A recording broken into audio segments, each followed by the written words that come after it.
Et c'est un honneur ce soir pour nous et pour toutes les oratrices d'ailleurs de la voir comme marraine. Je vous prie de lui accorder un accueil digne d'un baobab, s'il vous plaît. On va se lever et accueillir sur scène la marraine de Propulse Acte 4, Mariam Lamiza. Non, on applaudit pour elle. Le soleil de la femme s'est levé, oh il a brillé, il va encore briller. Vous savez, si j'avais été une blanche, je serais rouge. Après tous ces éloges, malheureusement, je suis noire d'ébène, donc vous ne pouvez pas le constater. Et puis, je voudrais vous demander si vous aviez apprécié l'entrée majestueuse de nos oratrices, y compris moi, à travers ces pas de danse. Parce que vous savez, les femmes battantes là, par expérience, moi je vais descendre pour ne pas tomber.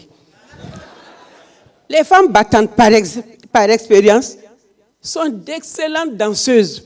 Ça, je l'ai constaté dans ma vie de militante. Parce que quand on voyageait, les soirées étaient des soirées récréatives. Et je me rendais compte que, quand elles sortent les pas de danse, là, voilà, c'est le show. Donc, c'est un avant-goût que vous avez vu. Hein. Après Propulse, là, on va faire le show ici. La vieille n'est pas fatiguée. Hein. Je tiens le coup malgré mes 70 ans.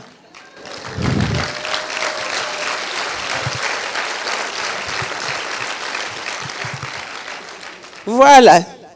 Nous venons d'écouter avec beaucoup d'intérêt et d'émotion les témoignages de nos 5 oratrices, témoignages très expressifs de nos 5 oratrices, qui chacune dans leur diversité ont fait parler leur cœur, l'idéal qu'elles partagent.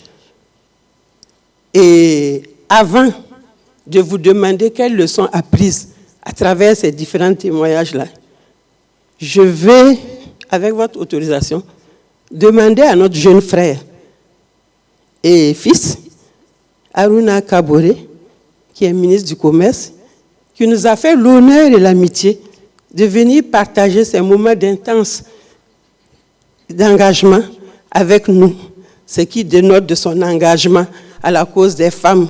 Vous savez, construire le changement nécessite beaucoup d'engagement. Il faut porter un idéal. Et quand on porte un idéal, de mon expérience, l'idéal est un lourd fardeau. Parce que ça nécessite beaucoup de mots magiques. Je ne sais pas, à votre niveau, quels sont les sous-bassements de l'idéal? Qu'est-ce qu'il faut avoir pour que ton idéal aboutisse? Vous savez, chacun porte un idéal. Hein? Moi, j'ai mes enfants, ils veulent devenir médecins. Ça, c'est un idéal aussi. Donc, ils se donnent les moyens de l'être. Nous autres, là, qui avons connu certaines situations dans la vie, notre idéal, c'était de changer cette donne-là. Et pour le faire, moi, j'ai 3 mots magiques. Je ne sais pas si vous êtes d'accord avec moi. Le premier mot magique, c'est la conviction. Il faut croire. Et ces femmes-là, ces oratrices nous ont montré, démontré, preuve à l'appui, que le premier fondement de l'idéal, c'est la conviction. Elles ont cru à quelque chose et elles se sont donné les moyens de réaliser cet idéal-là. Le deuxième mot magique, c'est l'engagement. Quand on s'engage, on le fait avec conviction. On le fait sans calcul. On le fait avec engouement. Et on est disponible. On est capable même de soulever des montagnes pour la cause pour laquelle on se bat. Ça, c'est le deuxième mot magique. Le troisième mot magique, c'est la persévérance. Vous savez, dans toute action humaine, il y a des difficultés. Il y a l'adversité, elle est là. Donc, il faut savoir vaincre l'adversité. Voilà mes 3 mots magiques. Je ne sais pas si dans la salle, j'ai oublié autre chose qui pousse. Je ne sais pas si dans la salle, vous êtes jeune, mais vous avez quand même l'expérience aussi. l'expérience de la jeunesse. Maintenant, je ne vais pas rentrer dans les détails comme ce qu'elles ont fait pour vous expliquer un peu la passion qui m'a animée, comme on l'a dit. En disant Mariam la Misana, on voit tout de suite l'excision. Parce que dès mon jeune âge, j'ai été choquée. J'ai été choquée par cet acte qui ne s'explique pas, mais pour lesquels nos mamans étaient prêtes à passer leur fille pour le respect de la tradition. Voilà. Et ma conviction a été encore plus renforcée quand un événement malheureux s'est produit. La nièce d'une amie a perdu l'usage de sa jambe par suite d'excision. Sa tante est venue la chercher. Vous savez, dans les sociétés patriarcales, la tante a un droit de vie sur les enfants. Donc, en fin de week-end, elle est venue chercher la petite et l'a ramenée en début de semaine, handicapée par suite d'excision. Et rien ne s'est passé. Non, on était dans les années 71 et on était scandalisés. On s'est dit, il faut faire quelque chose pour arrêter ça, parce que ça ne s'explique pas. Quand on demande à nos mamans pourquoi, le fondement réel, pas de réponse. On en est trouvé, le Rokumiki. Donc, chemin faisant, on a fait comme ça un peu de sensibilisation, mais la voix d'une adolescente ne porte pas. Et dans l'opportunité de ma vie active professionnelle, j'étais conseiller technique en charge des questions, des dossiers relatifs aux femmes et aux enfants. Et à la fin, en 88, après le séminaire national, une réflexion nationale qui a été portée parce que beaucoup de plaidoyers ont été faits auprès des autorités pour que cette problématique-là puisse être examinée à la loupe. Donc, il y a eu une réflexion nationale sur la problématique. Et après, au cours de la réflexion, 3 recommandations principales ont été faites. Qu'il fallait mettre un cadre institutionnel en place, qu'il faut sensibiliser la composante masculine, parce que vous, les hommes, là, vous affichez un silence coupable. Si vous dans nos sociétés, quand un homme dit non, c'est non. Mais si vous ne dites rien, c'est comme si vous êtes d'accord.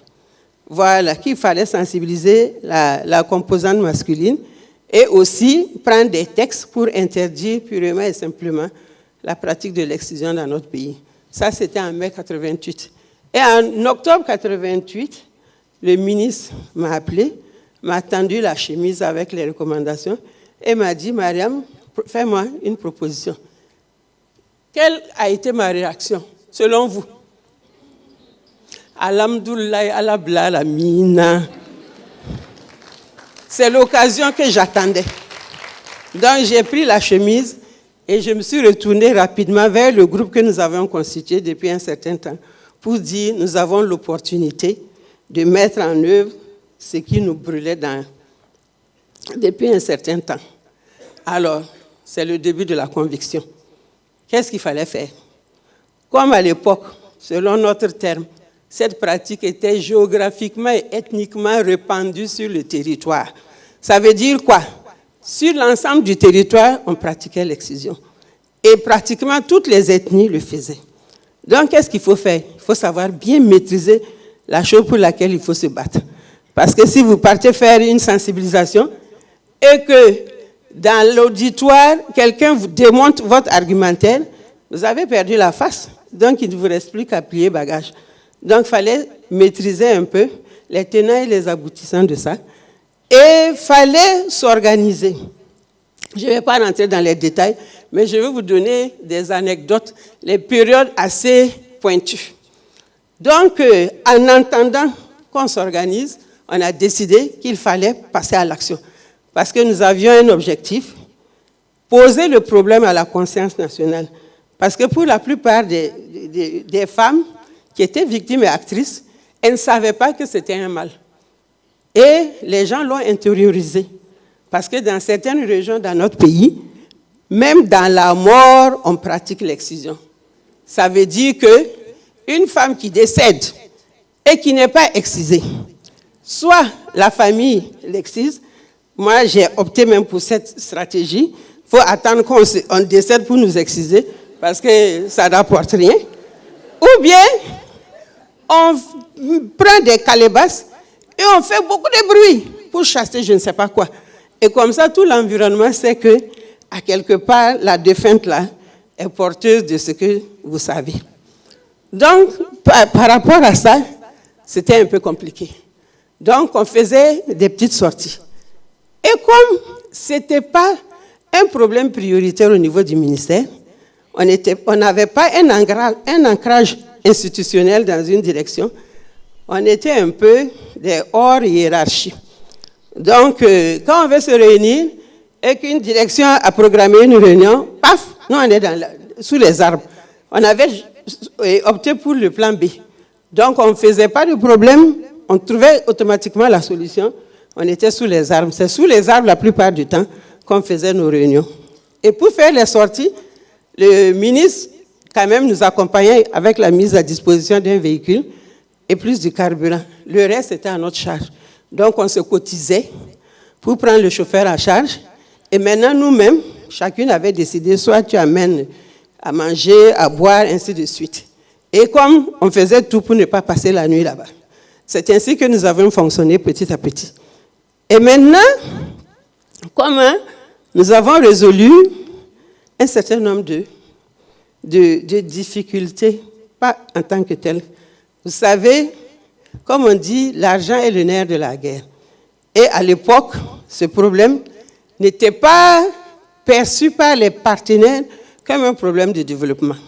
Et les partenaires même avaient peur de s'engager parce que c'était des problématiques d'ordre culturel, d'ordre traditionnel. Et nous avons fait de telle sorte pour ne pas avoir la tradition contre nous, parce qu'on ne s'est pas rébellé. On était, je ne sais pas, révolté, je ne sais pas si c'est trop fort ou c'est trop peu, contre une pratique. Pas derrière cette pratique, il y avait un gros morceau qui était la tradition, les normes sociales. Tout en mettant ce problème à l'ordre du jour national, il ne fallait pas heurter ces détenteurs de la tradition, ni ces responsables religieux, pour ne pas foirer le départ de nos actions, de la lutte, si je peux m'exprimer ainsi. Parce qu'à l'étape où nous sommes là, on a changé de sémantique, on ne parle plus de lutte, mais on parle de promotion de l'élimination. C'est comme si on dit bonnet, blanc, blanc, bonnet, c'est la même chose, le bonnet est là. Voilà, l'excision est là. Donc, nous avons eu la chance de faire une rencontre, l'épouse de l'ambassadeur des Pays-Bas, qui voulait se rendre utile pendant le séjour des missions de son mari au Burkina Faso. Donc, elle est passée nous voir et on lui a expliqué notre passion, ce pourquoi on se battait. Elle m'a dit, viens, je t'invite à manger à la maison, comme ça tu pourras expliquer à mon mari et il va voir qu'est-ce qu'il peut faire. Donc, j'ai été pour un dîner. Mais en fait, c'était pour une séance de travail, puisqu'après la séance de travail, j'ai été manger à la maison. Et mes enfants m'ont dit, hé maman, tu es partie pour un dîner, tu reviens manger ici. J'ai dit, c'était pour parler.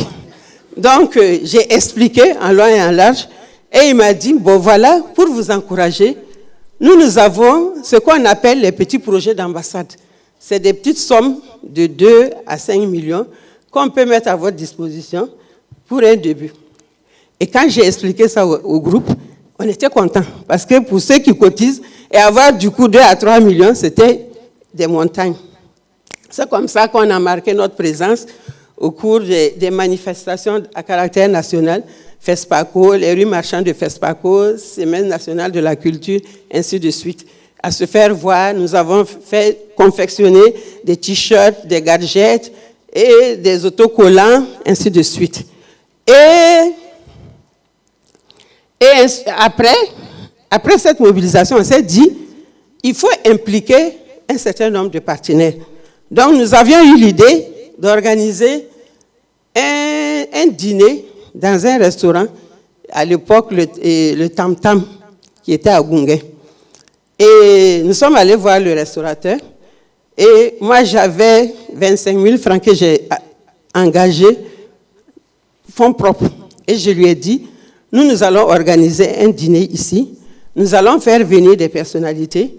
Et ça va être, en tout cas, une publicité pour toi. Donc, voilà l'avance. Et après le dîner, 2 jours après, nous viendrons régler le reste. Donc il a accepté. Effectivement, ça s'est bien passé.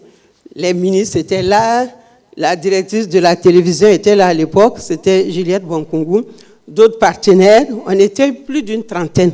Et on a mangé. Et 2 jours après, j'ai été voir le ministre de la Santé, l'actuel Premier ministre, pour lui tendre la facture.